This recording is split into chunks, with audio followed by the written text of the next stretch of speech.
Hello, everyone. Thank you for joining me this evening. The question I want to ask is coronavirus in Kano and Kaduna and all the northern places? Are the deaths that we are hearing about, is it actually being caused by coronavirus or malaria, as they want us to believe? I spent the whole morning researching about what is happening in Kano, and the story that I am getting is not good. I know what they're giving us in the media is only 1,000. On Friday, they gave us 600 and something, but the figure is really alarming. All right, so what is going on in Kano? We need the government of Nigeria to actually tell us what is happening.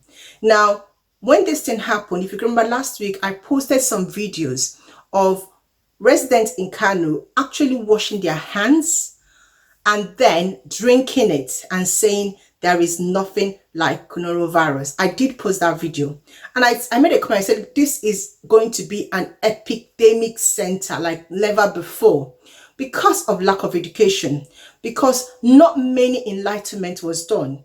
For them to have believed that coronavirus was not real, that it was just something in imagination of the Western world who tried to give them education that they don't want, and now they're giving them a disease called coronavirus that wasn't true. What did the Kano government do? I may ask. Was there any enlightenment out there? Did they in any way debunk what was happening? This went up to like a week and nothing happened. Now, what we are recording or what we are hearing is mysterious deaths. Mysterious deaths. It's not just happening in Kano, it's happening in Kaduna, it's happening in Abuja. But what we want to know is what is going on, what is actually happening. So this evening, I'm going to be bringing to you a voice audio that was recorded by a distressed mother whose son-in-law died. Now, when you listen to this voice, you will understand that there is something really horrific, terrifying happening in Kano, and our government needs to do something urgently, okay? And I will want you to listen to this audio. Not only the one in Kano, there's another audio of a woman in Lagos. Now, this is somewhere around Festac, and she has been crying out and telling us what is happening there. So I'm going to play two audio for you to please listen. It's going to take a long time, but please, if you can, stay with me and listen to this audio. Then you will understand there is fire on the mountain. We need to start talking. People's life are at risk in Nigeria. Locking down is good. But yeah, the government can say they've locked down. But are people actually abiding by their rules? Are people actually doing social distancing?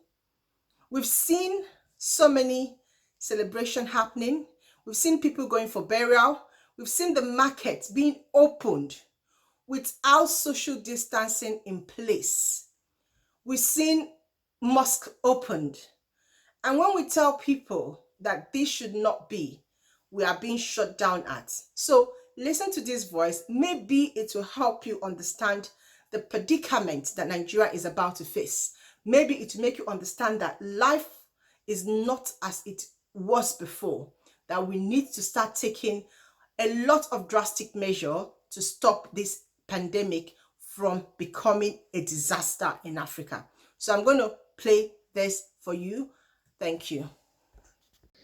Hello, good afternoon. I'm Salma Ahmed. I'm speaking from Abuja. I have a problem with the Kano government and NCDC in Kano. My son-in-law has been sick on Monday. My daughter called me and told me it's fever. I told her high fever, and she told me it's typhoid. When she told me it's typhoid fever, I said, are you sure it's typhoid fever? Because this typhoid fever. Somebody will say it's typhoid fever. From there, he will be coughing. From coughing, he will be sneezing. Are you sure? She said, yes, they have given him drugs and they are at home now. They are taking the drugs. I said, okay. On Tuesday, I called her. I said, how is he feeling? She said, he's getting better little by little. He's getting better little by little. I say, okay. So far, he's getting better. No problem. Yesterday, around 3 a.m., she called me. She said he cannot talk again. No, his breathing is high. Oh. I said, I've told you before, maybe this problem he's having is COVID-19. It's COVID-19. If somebody is having fever, he cannot talk proper and he's coughing.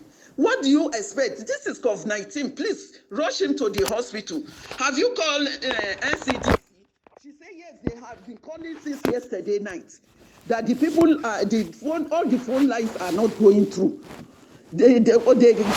Somebody gave them another number again. They have been calling the number is ringing, and nobody is responding to that call. So I decided to call the ones in the NCDC, the ones in Abuja. When I called the ones in Abuja, they said they will get back to him. They will get back to me. That they will call the Kano branch now and tell them what is happening.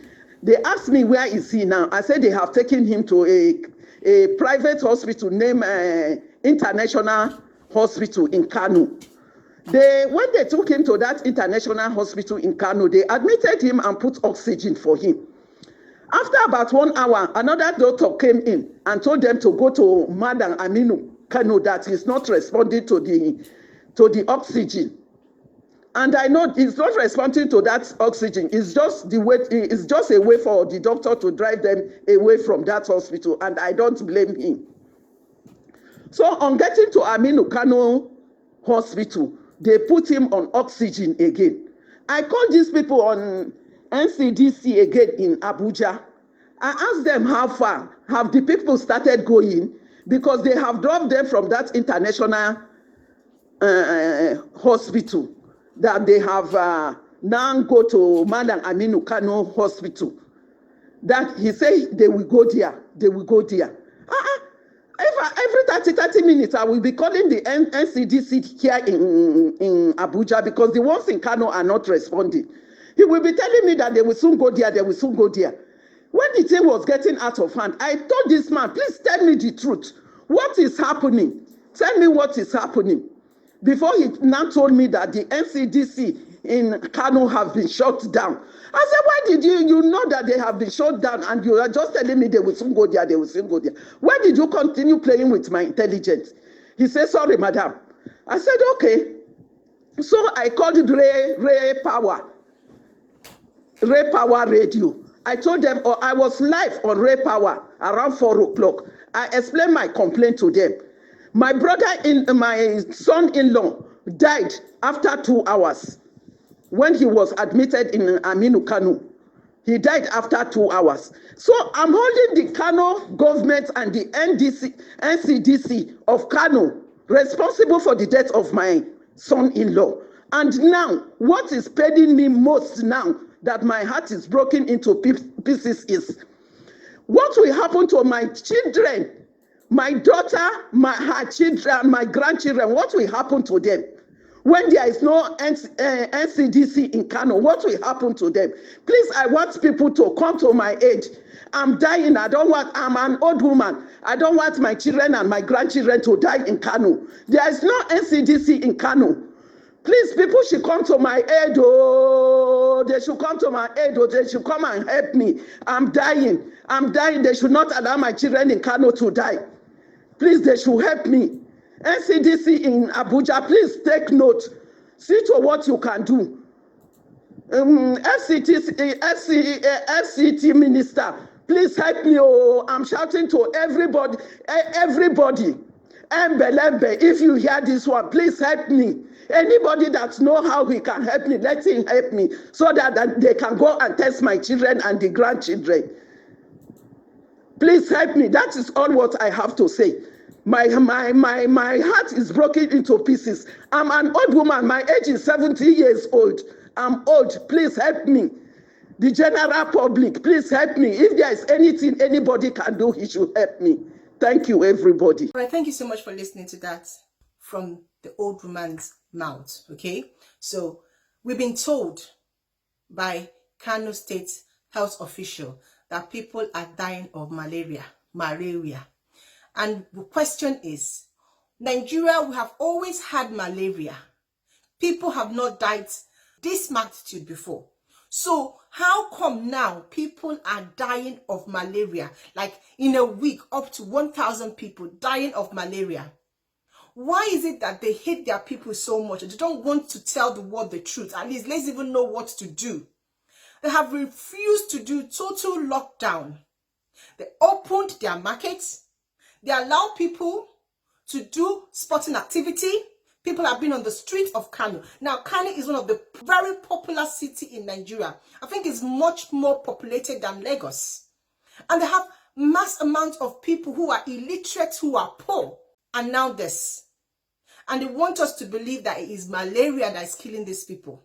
Not only that, they have refused to do autopsy because they said it is against the Muslim religion. Okay, good. That is their faith. I'm not going to take that away from them. But the point is, something is wrong. COVID-19, from what this minister is saying, they have fever, they have ache, is all the symptoms of COVID-19. And remember, there are other symptoms of COVID-19.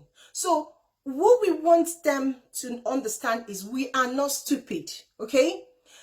If there is a lockdown, there should be lockdown the whole country, not some states doing the lockdown and some other states not doing it, because they believe that they are above the law and that the president is from their own part of the world. It is wrong. See what is happening. See, why I am concerned is that the Malams, the Fulanis, they move around. So if they have it, as long as the borders are not closed, interstate borders are not closed, they will spread it. They will spread it. So states should be very, very careful. I'm just saying this. Because if there are interstate movement, they will start spreading it. So we need to be thinking about what to do. This matter is becoming serious.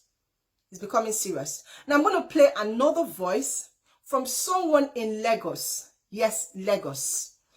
Maybe you might think he's far away from you. No, he's not, my sister and my brothers.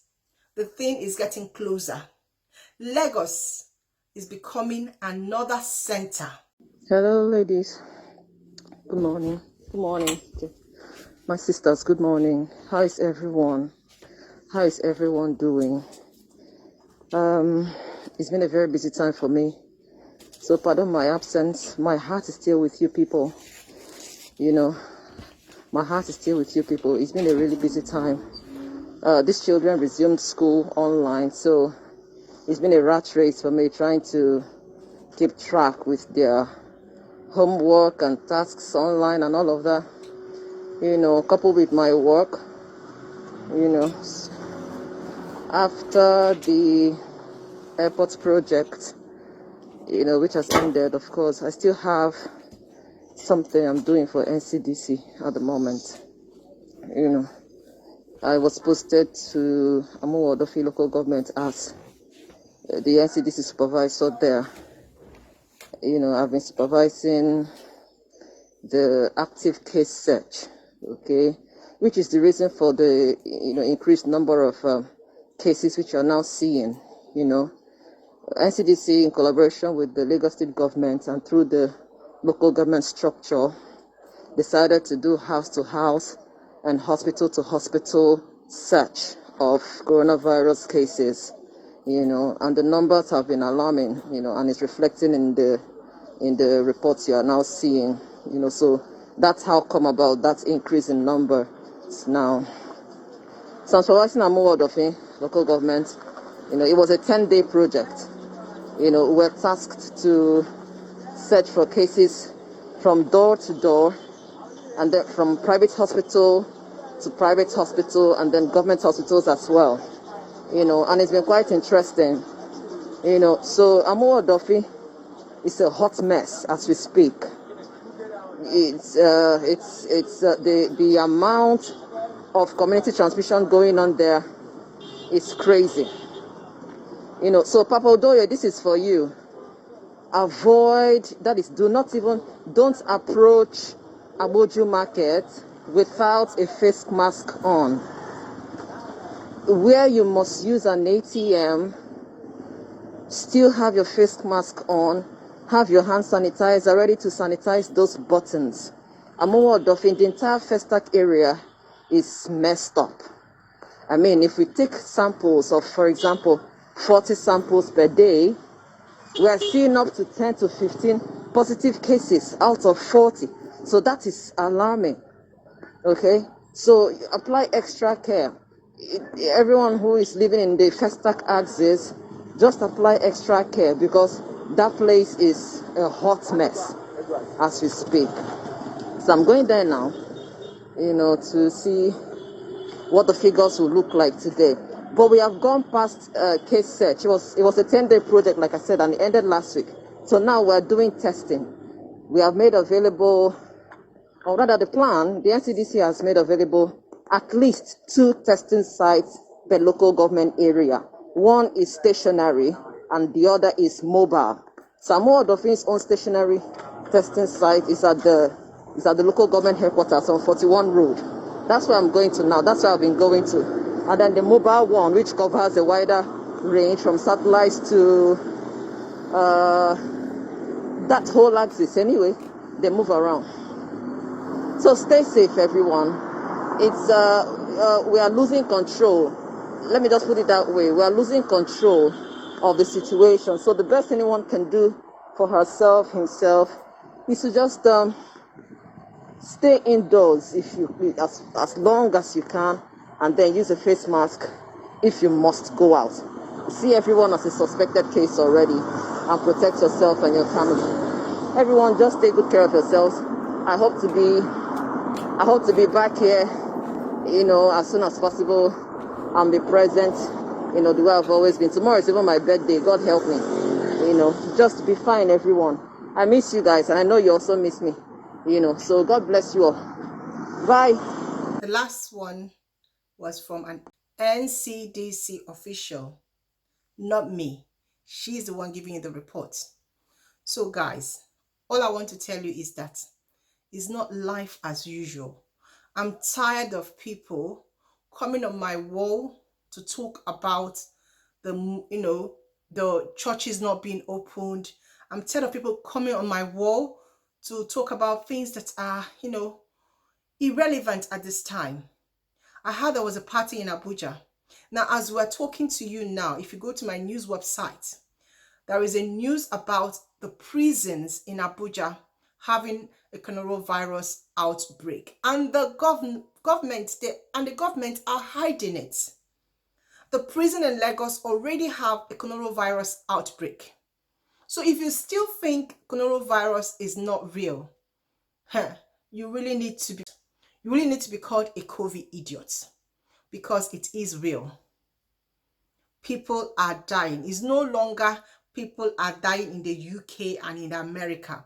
It's people are dying in Nigeria. I speak to my loved ones and I talk to people back home, and the response I get from them, of what I hear from them, is that they don't really believe in this coronavirus.